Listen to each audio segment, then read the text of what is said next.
بسم اللہ الرحمن الرحیم۔ السلام علیکم ورحمۃ اللہ وبرکاتہ۔ ہمارے یوٹیوب چینل پر آپ کو خوش آمدید۔ آج اللہ کے محبوب صلی اللہ علیہ وسلم کے ایک عظیم الشان معجزے کے حوالے سے بات کریں گے۔ رسول اللہ صلی اللہ علیہ وسلم کی محبت ایمان کی جان ہے۔ صحابہ اکرام کس طرح محبوب علیہ الصلوۃ والسلام کی محبت نہ صرف حضور صلی اللہ علیہ وسلم کو حاتم مبارک دست مبارک جس چیز سے مس ہو جاتا اس کی کتنی اہمیت اور قدر کرتے اور لوگوں کو حضور کی عشق اور حضور کی محبت کی باتیں دکھاتے بتاتے۔ اس واقعے سے ذرا سبق حاصل کریں۔ حضرت انس رضی اللہ تعالیٰ عنہ، آپ محبوب علیہ الصلوۃ والسلام کے پیارے صحابی ہیں۔ ہر صحابی شان والا اور ہر صحابی پیارا صحابی ہے۔ حضرت انس بن مالک رضی اللہ تعالیٰ نے حضور صلی اللہ علیہ وسلم کی بچپن میں 10 سال تک خدمت فرمائی، لہٰذا انہیں حضور صلی اللہ علیہ وسلم کا خادم رسول بھی کہا جاتا ہے۔ یوں تو ہم سارے ہی حضور کے خادم ہیں، لیکن احادیث کی کتابوں میں جب خادم رسول کا نام لیا جائے تو حضرت انس رضی اللہ تعالیٰ عنہ کا نام آتا۔ حضرت انس رضی اللہ تعالیٰ عنہ کی بارگاہ میں ان کے گھر میں چند ایک مہمان آئے۔ آپ نے مہمان خانے میں دسترخوان بچھانے کا حکم دیا، اور جب دسترخوان بچھایا گیا تو آپ نے دیکھا کہ اس دسترخوان پر سالن کے اور کھانے کے داغ تھے، جو اس سے پہلے ظاہر سی بات ہے کھانا کھایا گیا اس کے داغ تھے۔ آپ نے فوراً خادم کو بلایا اور کہا کہ یہ دسترخوان اٹھاؤ اور جا کر اسے چولہے میں ڈال دو۔ وہ سامنے تندور چل رہا تھا، کہا تندور میں جا کر ڈال دو۔ مہمانوں نے دل میں سوچا شاید صحابی رسول وہ ناراض ہو گئے ہیں یا غصے میں ہیں کہ وہ یہ کہہ رہے ہیں کہ ٹھیک ہے یہ دسترخوان اٹھاؤ اور اسے آگ میں ڈالو۔ شاید سخت ان کا غصہ یا غضب ہے کہ مہمانوں کے سامنے جو ہے انہوں نے یہ والے الفاظ استعمال کیے۔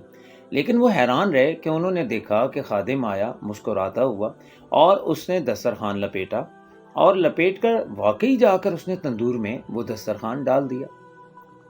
اب تو وہ سارے مہمان جو آئے ہوئے تھے وہ اس چیز کا انتظار کرنے لگے، ابھی دھواں اٹھتا ہے، ابھی لمحوں کے اندر وہ کپڑا تو جل جائے گا، ظاہر کپڑے کا دسترخوان تھا۔ اور پھر ایسا ہے کہ دیکھیں اب اس کی کیا جو ہے حالت ہوتی ہے، دسترخوان کی بھی اور ملازم کی بھی۔ لیکن تھوڑی دیر کے بعد کیا دیکھتے ہیں کہ اس خادم نے کیا کیا کہ ایک ڈنڈی سے ایک سوٹی سے اس نے نکالا تندور کے اندر سے دسترخوان، اور نکالا تو دیکھنے والے حیران رہ گئے کہ وہ جو کپڑے کا دسترخوان تھا نہ صرف ایسا ہے جلنے سے بچ گیا تھا، بلکہ ایسا ہے پہلے سے زیادہ صاف اجلا اجلا بہترین قسم کا کلین ہو چکا تھا۔ وہ خادم حضرت انس رضی اللہ تعالیٰ عنہ جو تھے وہ آئے اور انہوں نے آ کر مہمانوں کے سامنے جب دسترخوان بچھایا، سارے مہمان آگے بڑھ بڑھ کر انہوں نے ہاتھ لگا کر دسترخوان کو چیک کیا کہ یہ وہی دسترخوان ہے جو ابھی تھوڑی دیر پہلے یہاں سے تھا، میلا تھا، کچیلا تھا، لیکن اب تو یہ صاف ستھرا ہو گیا۔ تو بڑے حیران ہو رہے ہیں، اور پھر ان میں سے چند ایک بول پڑے کہ اے صحابی رسول صلی اللہ علیہ وسلم، حضرت انس ہمیں یہ بتائیے کہ آگ کا کام تو جلانا ہوتا ہے، آگ نے تو کپڑے کو جلانا ہوتا ہے، یہ کیسے ہو سکتا ہے کہ دسترخوان کو آگ میں ڈالا جائے اور وہ جلے نہیں، بلکہ یہ دیکھیں یہ تو پہلے سے زیادہ اجلا اجلا صاف ستھرا ہو گیا۔ تو آپ نے مسکرا کے فرمایا اصل میں تمہیں یہی بتانا چاہتا تھا، میرے حبیب صلی اللہ علیہ وسلم کی شان اس دسترخوان میں بھی ایک شان چھپی ہوئی ہے۔ کہا وہ کیا؟ کہا میرے آقا کریم صلی اللہ علیہ وسلم جب ہمارے گھر میں تشریف لاتے تھے، مہمان ہم نوازی کرتے حضور صلی اللہ علیہ وسلم کی، تو حضور صلی اللہ علیہ وسلم جب کھانا مبارک تناول فرما لیتے تو اپنے دستے مبارک، دستے شفقت، پیارے پیارے ہاتھ وہ اس دسترخوان سے آپ نے کئی دفعہ صاف فرمائے۔ بس جب حضور کے ہاتھ اس دسترخوان سے مس ہو گئے، اس کے بعد سے جب بھی یہ دسترخوان میلا ہوتا ہے تو ہم اس دسترخوان کو دھوتے نہیں ہیں، ہم آگ میں ڈالتے ہیں پھر نکال لیتے ہیں، اور یہ پہلے سے زیادہ اجلا صاف ستھرا اور بہترین ہو جاتا ہے۔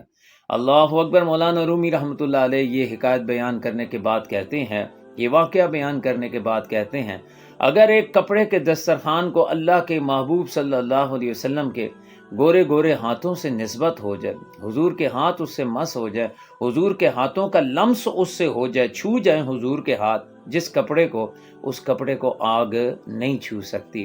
تو جس سینے میں عشق محمد مصطفیٰ صلی اللہ علیہ وآلہ وسلم ہوگا، اس سینے پر بھی دوزخ کی آگ اثر نہیں کرے گی۔